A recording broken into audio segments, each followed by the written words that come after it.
બહુ ધનાઢ્યા લોકો હોય ને એ હવારમાં છે ને મોર્નિંગ વોક કરવા નીકળે જાગે ને એટલે હાલો આપણે જ આવું છે.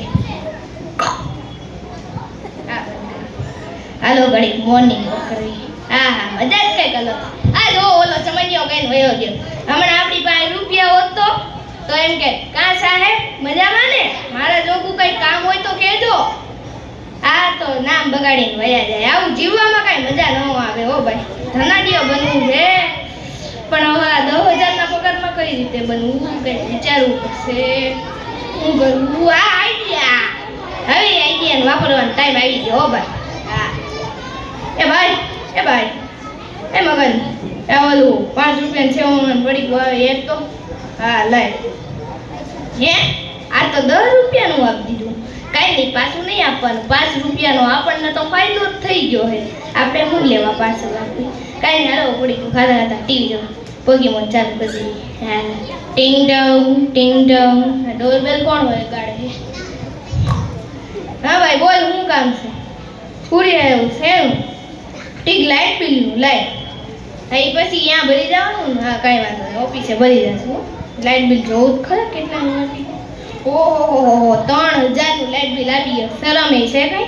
હા ને 3,000નું લાઇટ બિલ આપી ગયો. કાંઈ નહીં આપણે નથી વાપરવાનું.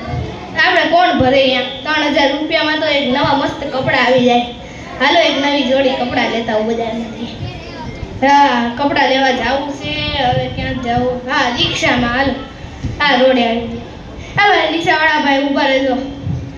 લેવો બધે હા ઓલા પાળિયાદ રોડે જવાના કેટલા રૂપિયા? 10 રૂપિયા. ઠીક હાલો દઈ જાવ અહીંયા. એ હા પાળિયાદ રોડે ઉતારી દે. ઠીક હાલો. હા હાલો તો રૂપિયા તમારા 10 રૂપિયા. ખબર પડી ભાઈ મેં ખોટી નોટો છપાવીને રાખી હતી. મેં ખોટી નોટ આપી દીધી. મારા તો 10 રૂપિયા એમને બચી ગયા. હાલો હવે હાલો દુકાને જાય. આ પગમાં કઈ થાય છે પગ. હમણાં 2-3 દીથી ક્યારેક આવું થાય જ. બહુ દુખે પગ. હવે કપડા પછી પેલા ડોક્ટરને બતાવવા જવું પડશે. એ ડોક્ટર સાહેબ હવે આનું કઈ કરો ને પગ બહુ દુખે.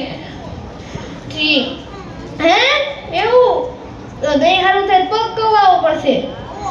ડોક્ટર સાહેબ હું કંઈક કરો કેલો 2 દિન ટાઈમ. ઠીક 2 દિન ટાઈમમાં હરખું દહીં થાય તો બસ પગ કપાવવો પડશે. ઠીક હે ભગવાન શું કરું? હે ભગવાન મન મારા કર્મનું ફળ મળી ગયું. કૃપા કરીને મને બચાવી લેવા પગ ન કપાય. હવે હું કોઈ દી આવું નહીં કરું. છેતરપિંડી કોઈ દી નહીં કરું. મને કૃપા કરીને બચાવી લો. આ છેલ્લી પહેલી વાર મેં કર્યું એ કર્યું. હાલો ડૉક્ટર સાહેબને બતાવતા 2 દી થઈ ગયા. ડૉક્ટર સાહેબ એકવાર જો તો હવે પગ નહીં કપાવવો પડે ને થોડુંક નાનું ઓપરેશન જ આવશે ને. ઠીક એ સારું લે હા બચી ગયા. ભગવાન બચાવી દીધા. પગ નહીં કપાવવો પડે. હવેથી કોઈ દી આવું છેતરપિંડીનું કામ કોઈ દી નહીં કરું ભાઈ જિંદગીમાં. તો બાળમિત્રો મારે એટલું જ કહેવાનું કે તમે પણ કોઈ દી આવું છેતરપિંડીનું કામ ન કરતા અને જેટલું તમને મહેનતથી તમારી કમાણી છે તેટલામાં જ ખુશ રહેજો. અસ્તુ જય હિન્દ જય ભારત.